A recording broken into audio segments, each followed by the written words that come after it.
Hello friend, स्वागत है आप सभी का हमारे यूट्यूब चैनल यूके अकेडमी में।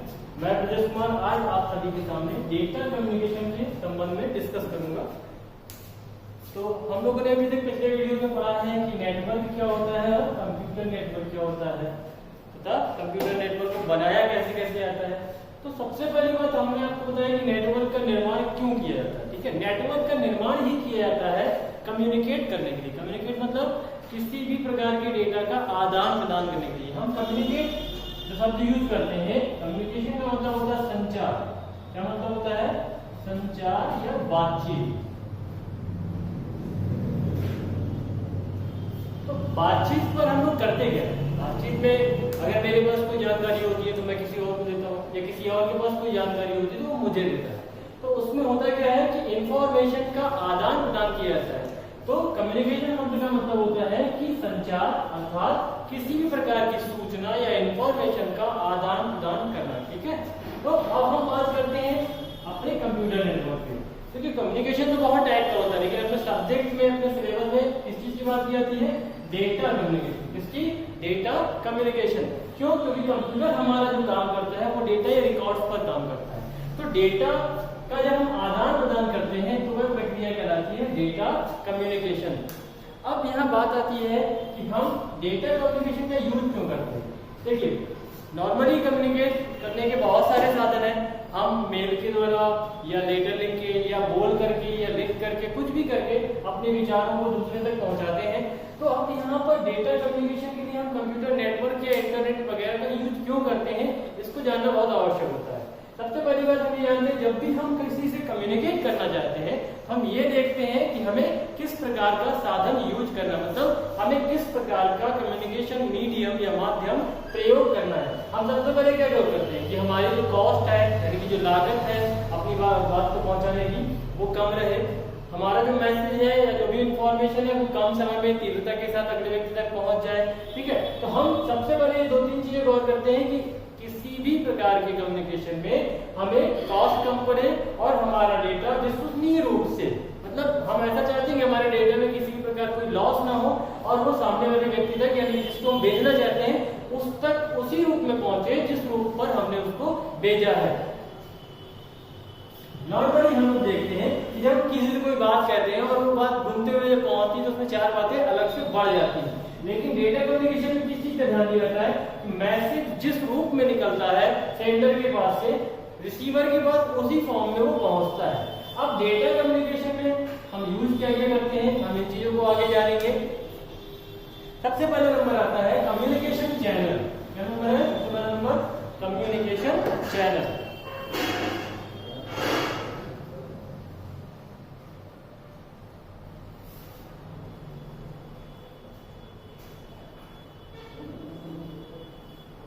कम्युनिकेशन चैनल का मतलब होता है कम्युनिकेशन का माध्यम। माध्यम मतलब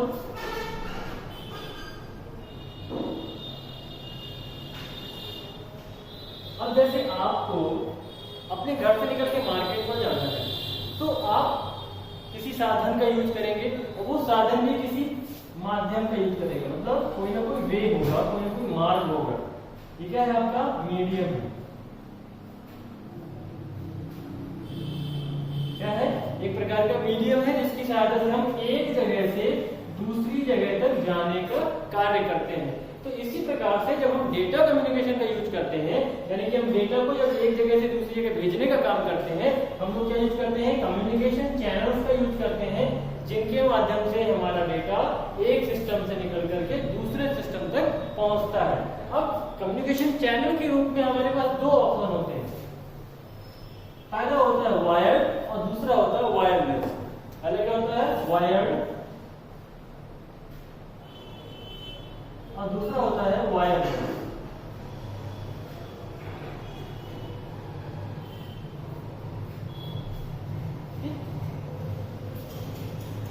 वायर्ड वाले कम्युनिकेशन में हम लोग इलेक्ट्रिकल सिग्नल्स का यूज करते हैं। किसका यूज करते हैं?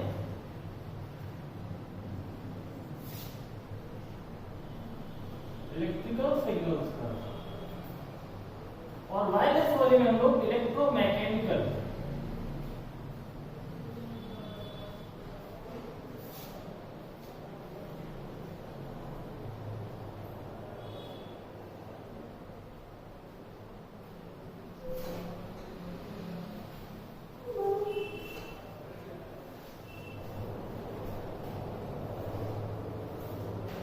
कि वायर्ड में हम लोग इलेक्ट्रिकल सिग्नल का यूज करते हैं और वायरलेस में हम लोग इलेक्ट्रोमैग्नेटिक सिग्नल्स का यूज करते हैं। अब इसको थोड़ा समझ लेते हैं इलेक्ट्रिकल सिग्नल्स क्या होता है। आप लोगों के घर में सभी लोग घर में बिजली होगी, ठीक है, तो उस पर जो करंट प्रोवाइड होता है उस प्रकार के सिग्नल्स को हम लोग इलेक्ट्रिकल सिग्नल्स बोलते हैं। और आप लोगों के यहाँ अधिकतर या तो आपने देखा होगा कि जैसे डिश टीवी की छतरी लगी है या टाटा स्काई की छतरी लगी है, तो वो सैटेलाइट से जो भी लिंक बनाती है, ये आप सभी लोग मोबाइल तो यूज करते ही करते हैं। तो मोबाइल में रेडियो सिग्नल्स का यूज किया जाता है डेटा के ट्रांसमिशन के लिए या वॉइस के ट्रांसमिशन के लिए। तो वो जो रेडियो सिग्नल है वो क्या है, वो इलेक्ट्रोमैग्नेटिक सिग्नल होते हैं। क्या होते हैं, इलेक्ट्रोमैग्नेटिक सिग्नल। जो तो वायर्ड है वो इलेक्ट्रिकल सिग्नल्स पर काम करता है और जो वायरलेस है वो इलेक्ट्रोमैग्नेटिक सिग्नल्स पर काम करता है। तो मेनली हमारे पास दो प्रकार के कम्युनिकेशन चैनल होते हैं, एक होता है वायर्ड और दूसरा होता है वायरलेस। वायर्ड मतलब जिसमें हम लोग वायर का प्रयोग करते हैं, तार का, केबल्स का प्रयोग करते हैं, और वायरलेस वो होता है जिसमें हम लोग किसी भी प्रकार की केबल्स का प्रयोग नहीं करते हैं। यहाँ पर डाटा ट्रांसमिशन इलेक्ट्रोमैग्नेटिक सिग्नल्स के द्वारा किया जाता है। अब उसके बाद नंबर आता है, हम सबसे पहले जब गौर करते हैं कि हमें कम्युनिकेशन के लिए और भी कुछ शब्दों का यूज करना पड़ता है जिन्हें हम जान लें, जो आपके एग्जाम के लिए भी इंपॉर्टेंट है। सबसे पहला नंबर आता है मॉड्यूलेशन और डीमॉड्यूलेशन। सबसे पहला नंबर क्या है,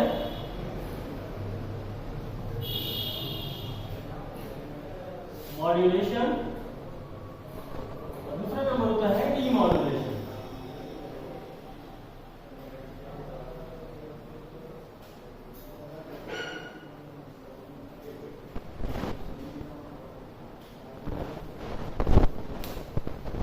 मॉड्यूलेशन और डीमॉड्यूलेशन का क्या मतलब निकलता है, बेसिकली हम लोग जो कंप्यूटर में डाटा होता है वो किस फॉर्म में होता है। अगर आप तो आपको पता होगा कि हमारा जो डाटा फॉर्म होता है वो कंप्यूटर सिस्टम में बाइनरी फॉर्म पे होता है। किस पर होता है, बाइनरी पर। बाइनरी मतलब क्या होता है, 0 और 1।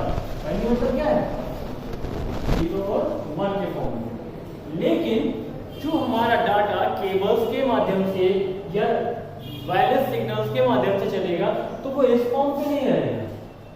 क्या रहेगा, नहीं रहेगा ना।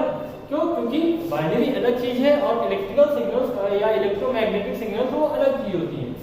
तो जो डाटा हमारा कंप्यूटर सिस्टम के अंदर बाइनरी के रूप में है, जब हम उसे कहीं भी किसी अन्य सिस्टम पर भेजना चाहते हैं तो हमें क्या करना पड़ता है, उसको मॉड्यूलेट करना पड़ता है। मतलब हमें उसका मॉड्यूलेशन करके उसे इलेक्ट्रिकल सिग्नल्स में कन्वर्ट करना पड़ता है। तो बाइनरी में दिए गए डाटा को इलेक्ट्रिकल सिग्नल्स में कन्वर्ट करने की प्रक्रिया ही क्या कहलाती है, मॉड्यूलेशन कहलाती है।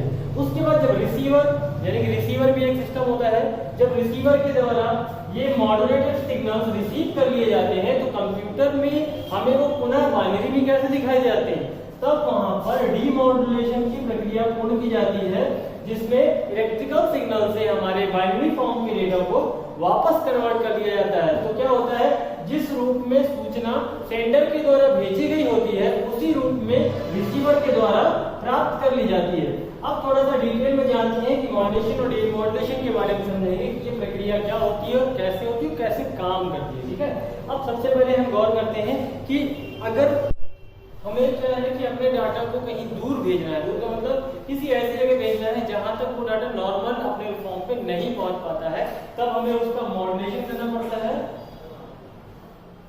जिसकी सहायता से क्या होता है, डाटा हमारा लंबी दूरी तक तय कर पाता है।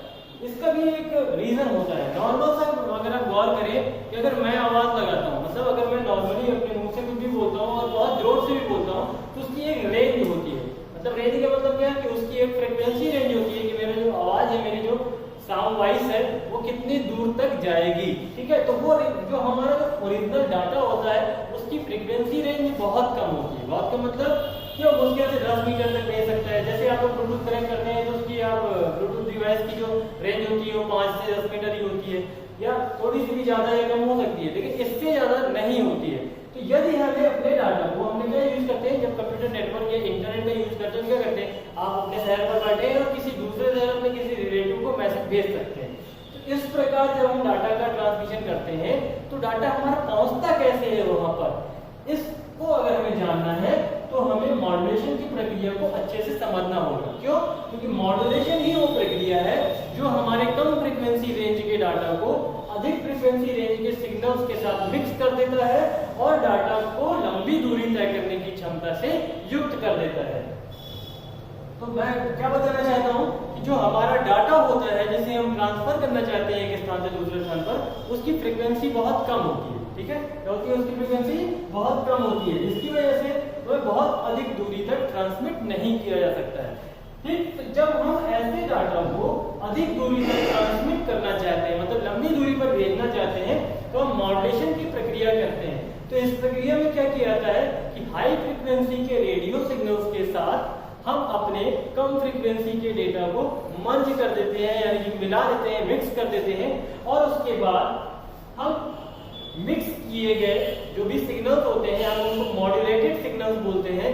मॉड्यूलेटेड सिग्नल्स को हम आसानी से कहीं पर भी ट्रांसमिट कर सकते हैं, और जब वो रिसीवर के द्वारा रिसीव किए जाते हैं तो वहां पर डीमॉड्यूलेशन की प्रक्रिया होती है। डीमॉड्यूलेशन की प्रक्रिया में क्या किया जाता है कि जो भी मिक्स सिग्नल या मॉड्यूलेटेड सिग्नल हमें प्राप्त होता है उससे हाई फ्रीक्वेंसी के सिग्नल और अपने डाटा यानी कि लो फ्रीक्वेंसी के सिग्नल्स को अलग अलग कर दिया जाता है और हमारा एक्चुअल डाटा हमें प्राप्त हो जाता है। मतलब हम सबसे पहले मॉड्यूलेशन में यूज करते हैं, क्या करते हैं, लो फ्रीक्वेंसी सिग्नल्स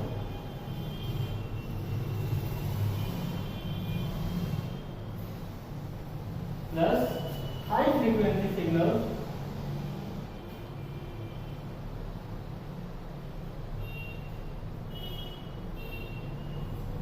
इन दोनों को फिक्स कर दिया जाता है। ठीक है, तो यहां पर हम लोग लो फ्रीक्वेंसी के सिग्नल्स को बोलते हैं मॉड्यूलेटिंग सिग्नल,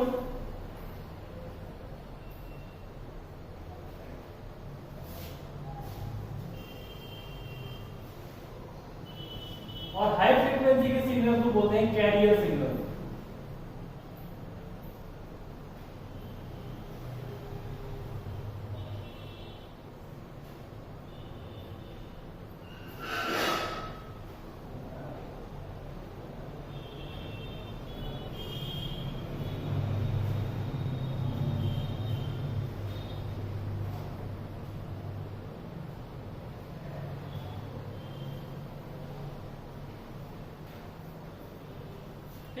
जब हम इन दोनों को मिक्स कर देते हैं तो हमको क्या प्राप्त होता है, मॉड्यूलेटेड सिग्नल्स प्राप्त होते हैं।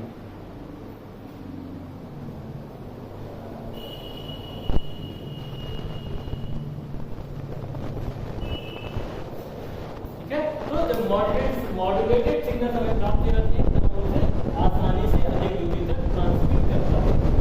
उसके बाद रिसीवर एंड पर हमारे मॉड्यूलेटेड सिग्नल को रिसीव कर लिया जाता है, तो हम उस पर से क्या करते हैं, लो फ्रीक्वेंसी के सिग्नल को और हाई फ्रीक्वेंसी के सिग्नल को एक दूसरे से अलग कर देते हैं, जिससे हमको क्या मिल जाता है, एक्चुअल सिग्नल्स। क्या मिल जाते हैं, एक्चुअल सिग्नल्स हमें मिल जाते हैं, अर्थात जो हमारा ओरिजिनल फॉर्म में डेटा होता है वो हमको प्राप्त हो जाता है।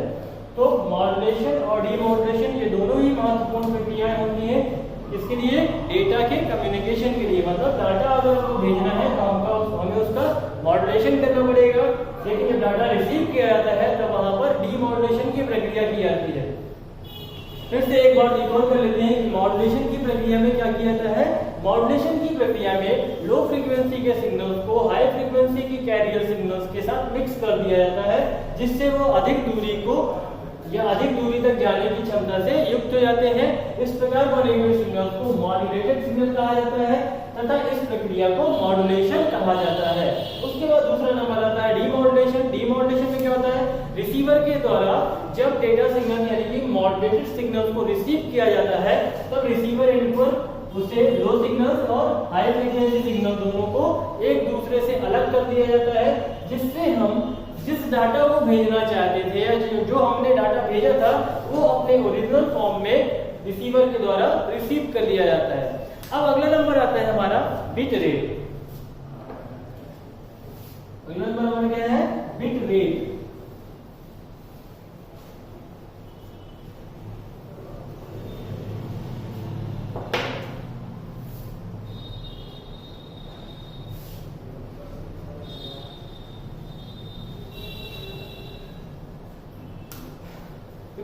क्या होता है, किसी भी डिजिटल चैनल की क्षमता को निर्धारित करने के लिए एक यूनिट होती है, उसको हम लोग बोलते हैं बिट रेट। यूनिट का मतलब होता है, यूनिट होती है किसी भी चीज को जब हम मापते हैं, मापने का काम करते हैं, तो उसके लिए यूनिट यूज की जाती है। जैसे अगर हम कोई लिक्विड मापते हैं तो वहाँ पर लीटर का यूज करते हैं, अगर कोई हम दूरी नापते हैं, डिस्टेंस नापते हैं तो मीटर का यूज करते हैं। इसी प्रकार से जब हम डेटा के ट्रांसमिशन को मापने का काम करते हैं कि 1 सेकंड में ये कितना डेटा ट्रांसमिट कर रहा है या 1 मिनट में कितना डेटा ट्रांसमिट कर रहा है, तो उस चीज को हम क्या बोलते हैं, बिट रेट कहते हैं। उस यूनिट का नाम क्या है, बिट रेट है। ये बिट रेट क्या बताता है, किसी भी डिजिटल चैनल की डेटा ट्रांसमिशन की क्षमता को डिफाइन करने का काम करता है बिट रेट। क्या करता है कि किसी डिजिटल चैनल की 1 सेकंड में कितनी बिट्स ट्रांसफर करने की क्षमता है, उसका निर्धारण बिट रेट के द्वारा किया जाता है।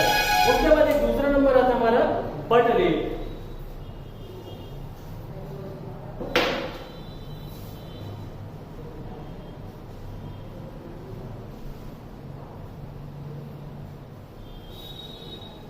दूसरा नंबर क्या है, बट रेट।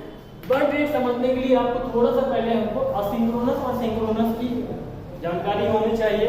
देखिए डेटा ट्रांसमिशन जब हम करते हैं तो एक नॉर्मल डेटा ट्रांसमिशन होता है जिसमें केवल बिट्स की संख्या को काउंट किया जाता है। दूसरा एक सिंक्रोनस या असिंक्रोनस ट्रांसमिशन होता है। उसमें क्या किया जाता है कि जब हम डेटा को समूह में भेजते हैं, तो जब डेटा समूह में जाता है तो डेटा के प्रत्येक समूह के आगे एक स्टार्ट बिट और लास्ट पे एक एंड बिट लगा दिया, ठीक है। अब मान लीजिए हमने दूसरा समूह भेजना है तो फिर से एक स्टार्ट बिट और डेटा, फिर एंड बिट, फिर इसके बाद समूह भेजना है तो फिर से स्टार्ट बिट और डेटा और उसके बाद एंड बिट। तो जो बट रेट होता है वो 1 सेकंड पर ये परिवर्तित अवस्थाओं की गणना करता है। मतलब जब हम किसी डेटा को भेजते हैं तो प्रति सेकंड कितनी बार ये अवस्थाएं परिवर्तित हुई है, इस संख्या को हम लोग बट रेट में मापने का काम करते हैं। तो क्या करते हैं, बिट रेट और बट रेट को एक जैसा मान लेते हैं, जबकि ऐसा नहीं है। बिट रेट में क्या होता है कि 1 सेकंड में, बिट रेट में क्या होता है, बिट रेट में प्रति सेकंड मतलब 1 सेकंड में भेजी गई बिट्स की संख्या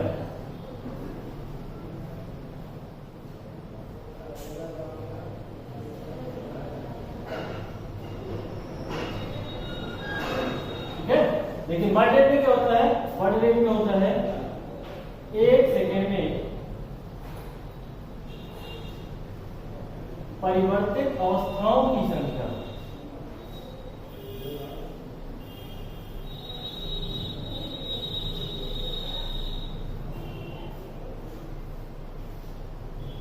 बट में क्या होते हैं, 1 सेकंड में परिवर्तित अवस्थाओं की संख्या।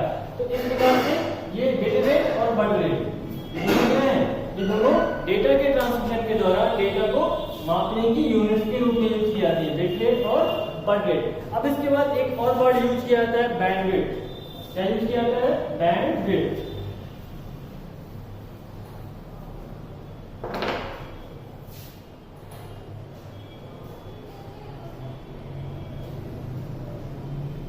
तो अगला नंबर में पढ़ना है बैंडविड्थ। बैंडविड्थ क्या होती है, बैंडविड्थ शब्द है, एक हिंदी में शब्द होता है तरंगदैर्घ्य। क्या बोलते हैं वो, तरंगदैर्घ्य। बैंडविड्थ का मतलब होता है किसी डिजिटल चैनल को, डिजिटल चैनल मतलब जो हमारे कम्युनिकेशन चैनल होता है उसी को हम बोलते हैं डिजिटल चैनल। क्यों, क्योंकि इस पे डिजिटल डेटा का ट्रांसमिशन किया जाता है। तो किसी डिजिटल चैनल को डेटा ट्रांसमिशन के लिए प्रदान की गई फ्रीक्वेंसी रेंज उसकी बैंडविड्थ कहलाती है। क्या कहलाती है, बैंडविड्थ। क्या चीज होती है, जो डेटा चैनल को यानी किसी डिजिटल चैनल को डेटा ट्रांसमिशन के लिए प्रदान की गई फ्रीक्वेंसी रेंज उस डिजिटल चैनल की बैंडविड्थ कहलाती है। बैंडविड्थ के द्वारा हम ये जान सकते हैं कि किसी भी डिजिटल चैनल की जो डेटा ट्रांसमिशन की क्षमता है वो कितनी है। अब यहाँ थोड़ा सा समझ लेते हैं कि बैंडविड्थ को हम नॉर्मली डिस्क्राइब कैसे करते हैं, मतलब हम कैसे समझ सकते हैं। अब मान लीजिए हम साइंस के स्टूडेंट नहीं है तो हमें नहीं पता है कि बैंडविड्थ क्या होती है, तो थोड़ा सा एक चीज को गौर करते हैं। ये वाली एक रोड है, इस रोड की क्षमता है कि ये एक समय में केवल 4 व्यक्तियों को ही लेकर के चल सकती है। मान लीजिए 4 लेन रोड है, तो ये क्या है कि एक समय पर केवल 4 व्यक्तियों को ही एक जगह से दूसरी जगह लेके जाने की क्षमता रखती है। इसकी फ्रीक्वेंसी रेंज केवल इतनी है। यानी कि ये केवल 4 सिग्नल्स को ही एक स्थान से दूसरे स्थान पर ट्रांसमिट कर सकती है। इसी प्रकार से यदि कोई केबल है, आप केबल में यूज करते हैं डेटा के ट्रांसमिशन के लिए, तो प्रत्येक केबल की अलग अलग बैंडविड्थ होती है, यानी कि अलग अलग क्षमता होती है। तो जिसकी बैंडविड्थ जितनी हाई होती है वह उतनी ही ज्यादा मात्रा में डेटा को आसानी से ट्रांसमिट कर पाती है। क्यों?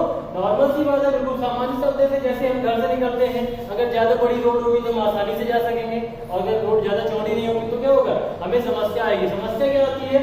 वहां पर जब रोड चौड़ी कम होती है तो वहाँ नॉइज ज्यादा होता है। इसी प्रकार से अगर यहाँ पर बैंडविड्थ हाई नहीं होगी, अगर इसकी फ्रीक्वेंसी रेंज हाई नहीं होगी और डेटा ज्यादा होगा तो क्या होगा, वहां पर डेटा कॉलिजन हो जाएगा। डेटा कॉलिजन का मतलब होता है वहां जो डेटा का नॉइज होता है, मान लीजिए आपका केबल कहीं और से भी निकला है, जहां पर कोई ट्रांसफार्मर लगा हुआ है या एक्सेट्रा एक्सेट्रा बहुत सारी इलेक्ट्रिकल चीजें निकली होती है जिससे इलेक्ट्रोमैकेनिकल सिग्नल्स बाहर निकलते रहते हैं, तो वो क्या होते हैं, वो इस क्षेत्र को प्रभावित करते हैं। कैसे प्रभावित करते हैं? मान लीजिए यहाँ पर हमारा डेटा जा रहा है और ये बाहरी नॉइज है। बाहरी नॉइज मतलब कुछ बाहरी सिग्नल्स हैं जो इसके आसपास से ही गुजर रहे हैं। तो जब डेटा एक पर से होकर के जाता है तो ये प्रभावित होता है। तो अगर बैंडविड्थ क्षमता कम है हमारी, तो हमारा डेटा भी प्रभावित ज्यादा हो सकता है। यदि हमारे चैनल की बैंडविड्थ क्षमता अधिक है तो वो क्या होगा, अगर डेटा कम है आसानी से उसको ट्रांसमिट कर पाता है। तो बैंडविड्थ के द्वारा हमने क्या निर्धारण करना सीखा? बैंडविड्थ किसी भी डिजिटल चैनल की कम्युनिकेशन क्षमता यानी कि डेटा के ट्रांसमिशन की क्षमता को निर्धारित कर सकती है। तो हम कह सकते हैं जिस डिजिटल चैनल की बैंडविड्थ ज्यादा होगी वो ज्यादा मात्रा में डेटा का ट्रांसमिशन कर पाएगा, एवं जिस डिजिटल चैनल की बैंडविड्थ कम होगी वो कम मात्रा में डेटा का ट्रांसमिशन पूर्ण कर पाएगा। तो आज के लिए इतना ही। अगले वीडियो में हम पढ़ेंगे कि डेटा कम्युनिकेशन कितने प्रकार का होता है, यानी कि कितने प्रकार से हम डेटा कम्युनिकेशन कर सकते हैं। उसको भी समझने के लिए मैं थोड़ा सा आपको हिंट दे देता हूं कि जैसे अगर आपको घर से जाना है तो आप कितने प्रकार से जा सकते हैं। आप पैदल भी जा सकते हैं, आप बाइक से भी जा सकते हैं, आप साइकिल से भी जा सकते हैं, आप कार से भी जा सकते हैं, आप रेलगाड़ी से भी जा सकते हैं। तो इसी प्रकार से डेटा को एक जगह से दूसरी जगह भेजने के कई सारे तरीके होते हैं। तो उनको हम पढ़ेंगे डेटा कम्युनिकेशन या डेटा ट्रांसमिशन टाइप में, कि कितनी प्रकार से हमारा डेटा एक जगह से दूसरी जगह भेजा जा सकता है। तो आज के लिए बस इतना ही, बाकी आप सब अगले वीडियो में मिलते हैं। Thank you.